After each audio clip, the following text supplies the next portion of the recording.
Hello friends, MT വ്ലോഗിൻ്റെ പുതിയൊരു അധ്യായത്തിലേക്ക് എല്ലാവർക്കും സ്വാഗതം. ഇന്നലെ ഞാനൊരു വീഡിയോ അപ്ലോഡ് ചെയ്തിരുന്നു. മെമ്മറി ടെക്നിക്കുമായി ബന്ധപ്പെട്ടിട്ട് എങ്ങനെ ഓർമ്മശക്തി കൂട്ടാം, എന്തെല്ലാം തരത്തിലുള്ള ഓർമ്മകളുണ്ട് എന്നുള്ള രീതിയിൽ കുട്ടികൾക്കും മുതിർന്നവർക്കൊക്കെ വേണ്ടിയിട്ട്. പക്ഷേ അതിൻ്റെ കൂടെ തന്നെ നമുക്ക് ആവശ്യമുള്ള അല്ലെങ്കിൽ ഓർമ്മയുമായി വളരെ അഭേദ്യമായ ബന്ധമുള്ള മറ്റൊരു ടോപ്പിക്കാണ് ഈ ശ്രദ്ധ. ആർക്കൊക്കെ ശ്രദ്ധ കൂടുതലുണ്ടോ അവർക്കൊക്കെ സ്വാഭാവികമായിട്ടും മെമ്മറിയും കൂടുതലുണ്ടാവും. അപ്പോൾ അങ്ങനെയുള്ള ശ്രദ്ധ എങ്ങനെ വർദ്ധിപ്പിക്കാം എന്നതാണ് ഇന്നത്തെ നമ്മുടെ ചർച്ച. കൂടുതൽ വിശദീകരണമില്ല, നേരെ നമുക്ക് വീഡിയോയിലേക്ക് കടക്കാം. വീഡിയോ തുടങ്ങുന്നതിന് മുമ്പ് എനിക്ക് സൂചിപ്പിക്കാനുള്ളത്, സാധാരണ പറയാറുള്ളത് പോലെ, നിങ്ങൾക്ക് ഈ വീഡിയോ ഇഷ്ടമാവുകയാണെങ്കിൽ നിങ്ങൾ തീർച്ചയായും ഇതിന് താഴെ കാണുന്ന ഷെയർ ബട്ടൺ ക്ലിക്ക് ചെയ്തിട്ട് പരമാവധി ആളുകൾ ഷെയർ ചെയ്ത് കൊടുക്കുക. നിങ്ങൾക്ക് കിട്ടിയ ഈ അറിവ് മറ്റുള്ളവർക്കും കിട്ടട്ടെ എന്ന് ആഗ്രഹിക്കാം. അതുപോലെ നിങ്ങൾ ആദ്യമായിട്ടാണ് വീഡിയോ കാണുന്നത്, എൻ്റെ ചാനലിൽ നിന്നൊരു വീഡിയോ കാണുന്നതെങ്കിൽ തൊട്ട് താഴെ ഒരു സബ്സ്ക്രൈബ് ബട്ടൺ ഉണ്ടാവും ചുവന്ന അക്ഷരത്തിൽ, അത് ക്ലിക്ക് ചെയ്യുക. തൊട്ടടുത്തൊരു ബെല്ലൈക്കണും കൂടെ ഉണ്ടാകും, അത് ക്ലിക്ക് ചെയ്ത് കഴിഞ്ഞാൽ ഞാൻ അപ്ലോഡ് ചെയ്യുന്ന ഇത്തരം നല്ല നല്ല വീഡിയോകൾ അപ്പോൾ തന്നെ നിങ്ങൾക്ക് നോട്ടിഫിക്കേഷനായി നിങ്ങളുടെ മൊബൈലിൽ വരും. അപ്പോൾ നിങ്ങൾക്ക് പെട്ടെന്ന് തന്നെ എൻ്റെ വീഡിയോസ് കാണാൻ പറ്റും. നമുക്ക് വീഡിയോയിലേക്ക് കടക്കാം.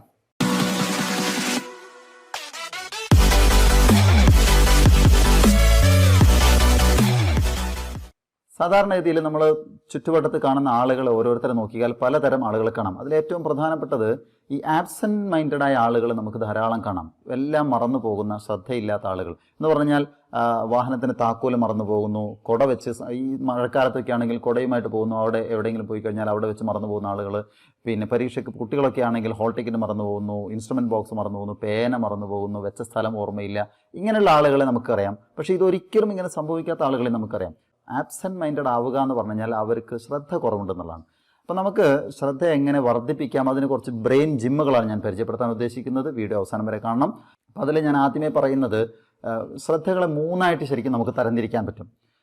ഒന്നാമത്തതെന്ന് പറയുന്നത് സ്യൂഡോ ലിസണിംഗ് എന്നതിന് പറയാം. സ്യൂഡോ ലിസണിംഗ് എന്ന് പറഞ്ഞാൽ കപട ശ്രദ്ധ. അത് ഏറ്റവും കൂടുതൽ നമ്മൾ കാണുന്നത് വിദ്യാർത്ഥികൾക്കിടയിലാണ്. ക്ലാസ് റൂമിൽ അധ്യാപകരായ ഞാനടക്കമുള്ള ആളുകൾക്ക് കൃത്യമായിട്ടത് മനസ്സിലാക്കാൻ കഴിയും. എന്ന് പറഞ്ഞാൽ ക്ലാസ്സിൽ നമ്മളൊരു കാര്യം ഇങ്ങനെ പറയുമ്പോൾ കുട്ടി വളരെ സീരിയസ് ആയിട്ട് ഇങ്ങോട്ട് നോക്കിയിരിക്കുന്നത് പോലെയും ചിലപ്പോൾ ഒന്ന് തലയാട്ടിയിട്ട് എന്നൊക്കെ പറഞ്ഞ് തലയാട്ടുന്നുണ്ടാവാം. പക്ഷേ കുട്ടിക്കൊന്നും മനസ്സിലാവില്ല. കുട്ടി ശ്രദ്ധിക്കുന്നതായിട്ട് അഭിനയിക്കുകയാണ് ചെയ്യുന്നത്. അത് കുട്ടികളുടെ ഇടയിൽ മാത്രമല്ല, മുതിർന്നവരാണെങ്കിൽ നമ്മൾ ഗ്രൂപ്പായിട്ടിരുന്ന് സംസാരിക്കുമ്പോൾ 2 പേര് ഫ്രണ്ട്സ് നടന്നു പോകുമ്പോഴൊക്കെ ഒരാൾ വല്ലാതെ സംസാരിക്കുന്നെങ്കിൽ മറ്റേയാളിങ്ങനെ മൂളിക്കേൾക്കും. എന്ന് പറഞ്ഞ് മൂളിക്കേൾക്കുക മാത്രമേ ചെയ്യൂ. സത്യത്തിൽ അയാൾക്ക് മനസ്സിലൊന്നും കയറുന്നില്ല. അത്തരം ശ്രദ്ധയാണ് നമ്മൾ സ്യൂഡോ ലിസണിംഗ് എന്ന് പറഞ്ഞാൽ, കപട ശ്രദ്ധയാണ്. രണ്ടാമത്തെ ഒരു ശ്രദ്ധ എന്ന് പറയുന്നത് പാർഷ്യൽ ലിസണിംഗ് ആണ്, ഭാഗിക ശ്രദ്ധ. അത് നല്ലൊരു ശതമാനം ആളുകൾക്കും, പ്രത്യേകിച്ച് നമുക്ക് മുതിർന്നവർക്ക്, അധ്യാപകർക്ക്, കുട്ടികൾക്ക് എല്ലാവർക്കും ഉള്ളതാണ്. ഇപ്പോൾ ക്ലാസ് റൂമിലൊക്കെ ആണെങ്കിൽ കുട്ടി ക്ലാസ്സിലിരിക്കും, ഇന്ന് മുതൽ പഠിക്കണമെന്ന് തീരുമാനിച്ച്, ശ്രദ്ധിക്കണമെന്ന് തീരുമാനിച്ചിട്ട് വളരെ ശ്രദ്ധയോടുകൂടി ടീച്ചർ നോക്കുകയൊക്കെ ചെയ്യാം. പക്ഷെ അങ്ങനെ നോക്കുമ്പോൾ എന്താ സംഭവിക്കുന്നത് വെച്ച് കഴിഞ്ഞാൽ, ക്ലാസ് തുടങ്ങുന്ന ഒരു 5-10 മിനിറ്റ് അല്ലെങ്കിൽ 5 മിനിറ്റൊക്കെ ശ്രദ്ധിച്ചിരിക്കുകയും 5 മിനിറ്റ് കഴിഞ്ഞ് കഴിഞ്ഞാൽ പിന്നെ കുട്ടി ഓട്ടോമാറ്റിക്കലി കുട്ടിയുടെ ശ്രദ്ധ ഇങ്ങനെ വീട്ടിലേക്ക് പോകുന്നു. വീട്ടിലെ അച്ഛനെക്കുറിച്ച്, അമ്മയെക്കുറിച്ച്, അല്ലെങ്കിൽ ഇന്നലെ ഉണ്ടായ ഇൻസിഡൻറ്റിനെ കുറിച്ച്, ലവറിനെ കുറിച്ച്, മറ്റ് പല ചിന്തയിലേക്ക് ഇങ്ങനെ പോകും. പക്ഷേ ക്ലാസ്സിൽ തന്നെ നോക്കുന്നുണ്ടാവും. നോട്ടം എവിടെയും ശ്രദ്ധ വേറെയും ആകുന്ന അതിനെ നമ്മൾ പാർഷ്യൽ ലിസണിംഗ് എന്നാണ് പറയുക. Partial listening.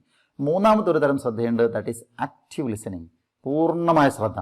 അത് സത്യത്തിൽ എല്ലാവർക്കും ലഭ്യമല്ല. അത് പ്രാക്ടീസിലൂടെ നേടിയെടുക്കേണ്ട ഒരു സാധനമാണ്. ശരിക്കും ഒരു അഡോളസൻ്റ് ഏജ് വരെയുള്ള, ഒരു 16-17 വയസ്സ് വരെയുള്ള ഒരു കുട്ടിക്ക് പരമാവധി ശ്രദ്ധിച്ചിരിക്കാൻ പറ്റുന്ന സമയം എന്ന് പറയുന്നത് സയൻറ്റിഫിക്കലി പ്രൂവ് ചെയ്തിരിക്കുന്നത് 20 to 30 മിനിറ്റ്സ് ആണ്. 20 മുതൽ 30 മിനിറ്റ് വരെയാണ്. അതുകൊണ്ടാണ് നമ്മുടെ സ്കൂളുകളിലെ, കലാലയങ്ങളിലെയൊക്കെ പീരീഡുകൾ 35 മിനിറ്റ്, 40-45 മിനിറ്റൊക്കെ. ഒരു ഹയർ സെക്കൻഡറി എത്തുമ്പോൾ 1 മണിക്കൂറാണ് മാക്സിമം. അല്ലാതെ ഒരു ദിവസം ഒരു വിഷയം, ഇന്ന് തിങ്കളാഴ്ച ഫുൾ ഇംഗ്ലീഷ്, ചൊവ്വാഴ്ച മുഴുവൻ ഫിസിക്സ്, അങ്ങനെയല്ല. ടൈം ടേബിൾ 1 അവർ അല്ലെങ്കിൽ 45 മിനിറ്റ് ആക്കുന്നത്. അത്രയാണ് ഒരു കുട്ടിക്ക് മാക്സിമം ശ്രദ്ധിച്ചിരിക്കാൻ പറ്റുക എന്നുള്ളതാണ്. പക്ഷേ ഞാൻ ചോദിക്കുന്ന, അതുപോലും നമ്മുടെ കുട്ടികൾക്കോ നമുക്കോ പറ്റാറില്ല. അങ്ങനെ പറ്റാത്തതിന് കാരണം നമ്മുടെ കോൺസെൻട്രേഷൻ ലെവൽ കുറവാണ്. അങ്ങനെ കോൺസെൻട്രേഷൻ കൂട്ടാൻ എന്ത് വഴിയുണ്ട് എന്ന് നമുക്ക് നോക്കാം. അപ്പോൾ അതിൽ കോൺസെൻട്രേഷൻ കൂട്ടാൻ മെഡിറ്റേഷനൊക്കെ ഉണ്ട്, അതിനെക്കുറിച്ച് ഞാൻ വഴിയെ പറയാം. ഏറ്റവും പ്രധാനപ്പെട്ട ചില ബ്രെയിൻ ജിമ്മുകളുണ്ട്. ബ്രെയിൻ ജിം എന്ന് പറഞ്ഞാൽ ഞാൻ ഇന്നലത്തെ വീഡിയോയിൽ സൂചിപ്പിച്ചിരുന്നു. മനുഷ്യൻ്റെ തലച്ചോറ് 2 പീസാണ്. ഇങ്ങനെ റൈറ്റ് ഹെമിസ്ഫിയറും ലെഫ്റ്റ് ഹെമിസ്ഫിയറും ഉണ്ട്. അതിൽ റൈറ്റ് തിങ്കേഴ്സ് എന്ന് പറയുന്നത് ലോജിക്കൽ അല്ലാത്ത, ഭാവനാത്മകമായ, കലാപരമായി ചിന്തിക്കുന്ന ആളുകളാണെന്നും, ലെഫ്റ്റ് എന്ന് പറയുന്നത് ലോജിക്കലാണ്, ന്യൂമറിക്കൽ എബിലിറ്റി ഒക്കെ ഉള്ളത് ലെഫ്റ്റിലാണെന്നും. ഇത് രണ്ടും കൂടെ കോർഡിനേറ്റ് ചെയ്യുമ്പോഴാണ് അവരുടെ ശ്രദ്ധയും മെമ്മറിയും വളരെ വർദ്ധിക്കുക. അപ്പോൾ അങ്ങനെയാണ് ഇത് രണ്ടിനെയും കോർഡിനേറ്റ് ചെയ്യാൻ പറ്റുന്ന കുറച്ച് ബ്രെയിൻ ജിമ്മുകൾ, സയൻറ്റിഫിക്കലി പ്രൂവ് ചെയ്തിരിക്കുന്ന ബ്രെയിൻ ജിമ്മുകൾ ഞാൻ പരിചയപ്പെടുത്താം. അതിൽ ഏറ്റവും ആദ്യം നമ്മളെ ഫിംഗേഴ്സുമായി ബന്ധപ്പെട്ട ഒരു ജിമ്മുണ്ട്, ഞാൻ കാണിച്ചു തരാം. അതുപോലെ നിങ്ങൾ ചെയ്യുക. ചെയ്യുക എന്ന് പറഞ്ഞാൽ നിങ്ങൾക്ക് ചെയ്യാൻ പറ്റുന്നില്ല, നിങ്ങളുമായി ബന്ധപ്പെട്ട കുട്ടികളെ കൊണ്ടൊക്കെ ചെയ്യിക്കുക. തുടർച്ചയായി 21 ദിവസം അത് ചെയ്യുകയാണെങ്കിൽ കുട്ടിക്ക് തീർച്ചയായും രണ്ട് ബ്രെയിൻ എന്ന് പറഞ്ഞാൽ ഒരു ബ്രെയിനാണ്, അതിൻ്റെ 2 പീസും തമ്മിൽ കോർഡിനേറ്റ് ചെയ്യും. അങ്ങനെ കോർഡിനേറ്റ് ചെയ്യുമ്പോൾ കുട്ടി പോലും അറിയാതെ, അല്ലെങ്കിൽ മുതിർന്നവരാണെങ്കിൽ അവർ പോലും അറിയാതെ അവരുടെ ശ്രദ്ധാശക്തി കൂടും, കോൺസെൻട്രേഷൻ കപ്പാസിറ്റി കൂടും എന്നുള്ള ഉറപ്പാണ്. അതിന് ചെയ്യേണ്ടത്, ആദ്യം നമ്മൾ ഈ 5 വിരലുകൾ ഇങ്ങനെ എടുത്തിട്ട് അതിൽ ഈ മിഡിൽ ഫിംഗർ മാത്രം ഉയർത്തി വെക്കുന്നു. അതിനുശേഷം വലത് കൈയുടെ, ശ്രദ്ധിക്കണം, വലത് കൈയുടെ ചൂണ്ടുവിരലും കൂടെ ഞാൻ പൊക്കി ഒരു വി ഷേപ്പിൽ വിക്ടറി കാണിക്കുന്നത്. പക്ഷേ ഇടത് കൈയുടെ ഞാൻ മോതിരവിരലാണ്, റിംഗ് ഫിംഗറാണ് പൊക്കുന്നത്. ഇനി നമ്മൾ ചെയ്യേണ്ടതെന്ന് വെച്ചാൽ ഇതിൻ്റെ ചൂണ്ടുവിരൽ താഴ്ത്തുന്നു, ഇതിൻ്റെ റിംഗ് താഴ്ത്തുന്നു, എന്നിട്ട് ഇതിൻ്റെ ചൂണ്ടുവിരൽ ഉയർത്തുന്നു, ഇതിൻ്റെ ചൂണ്ടുവിരൽ ഉയർത്തുന്നു, ഇങ്ങനെ ചെയ്യുന്നു. അത് റിപ്പീറ്റ് ചെയ്യുക. ഇത് താഴ്ത്തുന്നു, ഇത് താഴ്ത്തുന്നു, ഇത് പൊക്കുന്നു, ഇത് പൊക്കുന്നു. പിന്നെ കുറച്ചുകൂടെ സ്പീഡാക്കാൻ പറ്റും നോക്കുന്നു. ഇത് രണ്ടും താഴ്ത്തുന്നു, ഇത് രണ്ടും പൊക്കുന്നു, ഇത് രണ്ടും താഴ്ത്തുന്നു, ഇത് രണ്ടും പൊക്കുന്നു, ഇത് രണ്ടും താഴ്ത്തുന്നു, ഇത് രണ്ടും പൊക്കുന്നു. ഇത് വളരെ, ഇപ്പം ഞാനൊരു വീഡിയോയ്ക്ക് വേണ്ടി ചെയ്യുമ്പോൾ പോലും വളരെ ശ്രദ്ധിച്ച് ചെയ്യേണ്ടി വരുന്നുണ്ട്.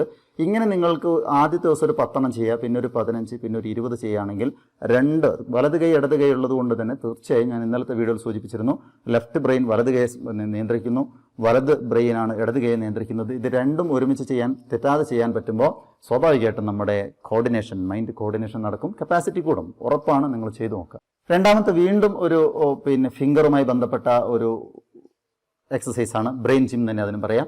അതിൽ നമ്മൾ ചെയ്യുന്നത്, നമ്മൾ ഇങ്ങനെ കാണിക്കാറുണ്ടല്ലോ, ബെസ്റ്റ്, ഗുഡ്, അടിപൊളി എന്നൊക്കെ പറയാൻ കാണിക്കുന്നത് ഇങ്ങനെ വലത് കൈ കൊണ്ട് ഇങ്ങനെ കാണിക്കുകയും ഇടത് കൈ കൊണ്ട് നമ്മൾ വിക്ടറി കാണിക്കുകയും ചെയ്തു. തൊട്ടടുത്ത് നമ്മൾ ചെയ്യുന്നത് ഇടത് കൈ കൊണ്ട് നമ്മൾ വിക്ടറി കാണിക്കുന്നു, മീൻസ് ഗുഡ് എന്ന് പറയുന്നു, ഓക്കെ എന്ന് പറയുന്നു, വലത് കൈ കൊണ്ട് വിക്ടറി കാണിക്കുന്നു. അത് റിപ്പീറ്റ് ചെയ്യാൻ ശ്രമിക്കുക. ഇവിടെ മാറ്റുന്നു, ഇവിടെ ഇങ്ങനെ വരുന്നു, ഇതിങ്ങനെ വരുന്നു, ഇതിങ്ങനെ വരുന്നു, ഇതിങ്ങനെ വരുന്നു, ഇതിങ്ങനെ വരുന്നു. ഇത് ആവർത്തിച്ചുകൊണ്ടേയിരിക്കുക. അത് സ്പീഡിൽ ചെയ്യാൻ പറ്റിയാൽ, സ്പീഡിൽ ചെയ്യാന്ന് പറഞ്ഞാൽ നല്ല പ്രാക്ടീസ് ഉണ്ടെങ്കിൽ മാത്രമേ ചെയ്യാൻ പറ്റൂ. ഓർക്കുക, രണ്ടും എങ്ങനെയാണ് പഠിക്കുന്നത്, ഒന്നിങ്ങനെയും ഒന്നിങ്ങനെയുമാണ്. അത് മാറ്റുന്നു, ആൻഡ് സോ ഓൺ.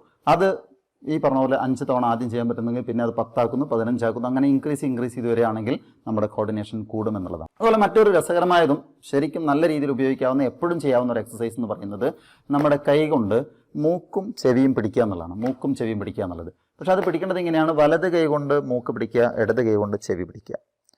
അടുത്ത തവണ 2 എന്ന് പറയുമ്പോൾ ഇടത് കൈ കൊണ്ട് മൂക്ക്, വലത് കൈ കൊണ്ട് ചെവി പിടിക്കുക. ഒന്നുകൂടെ ക്ലിയർ ആയിട്ട് നോക്കുക, കാണുമ്പോൾ ഒരുപോലെ തോന്നും. നമ്മൾ ചെയ്യുന്നത് ഞാൻ ചെയ്ത് കാണിക്കാം.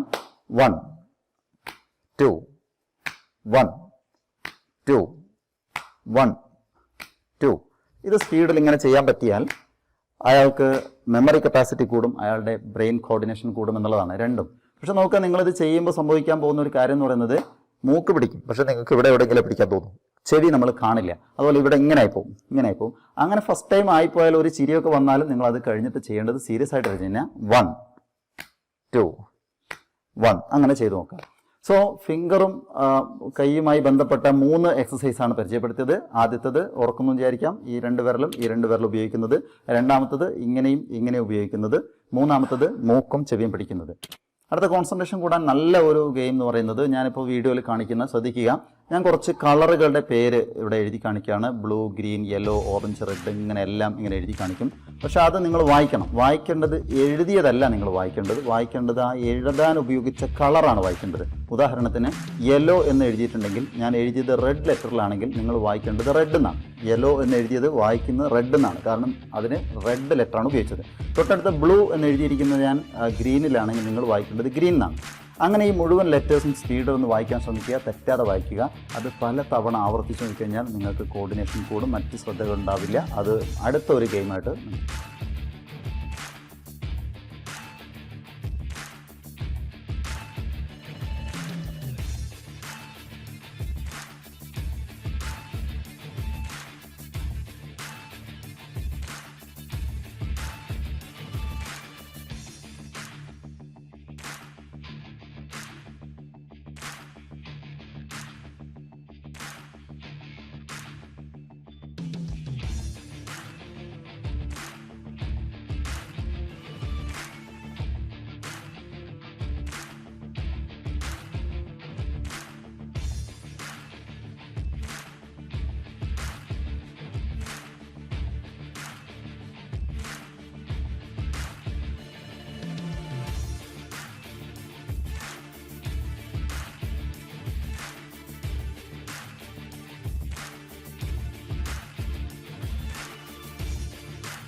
ഇത്തരം ഗെയിമുകൾ സത്യത്തിൽ സൈക്കോളജിസ്റ്റുകൾ പറയുന്നത് ഭാവിയിൽ പ്രായാധിക്യം മൂലമുണ്ടാകുന്ന മറവി രോഗമായ അൾഷിമേഴ്സ് രോഗത്തിന് പോലും ഒരു പരിഹാരം എന്നുള്ളതാണ്.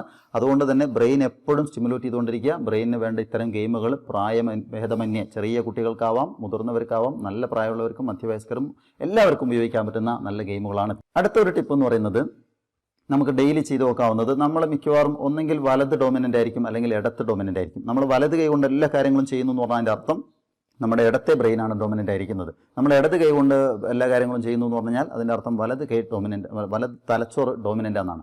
അപ്പോൾ ഇത് രണ്ടിനെയും ഡോമിനേറ്റ് ചെയ്യാൻ നമ്മൾ ചെയ്യേണ്ടത് ഡെയിലി ചെയ്യുന്ന ഏതെങ്കിലും ഒരു പ്രോസസ്സ്, ഉദാഹരണത്തിന് രാവിലെ പല്ല് തേക്കുന്നത് എപ്പോഴും വലത് കൈ കൊണ്ടാണ് പല്ല് തേക്കുന്നത്. ഡെയിലി ഒരു ദിവസം, ആഴ്ചയിൽ ഒരു ദിവസമെങ്കിലും ഇടത് കൈ കൊണ്ടൊന്ന് പല്ല് തേച്ച് നോക്കാം.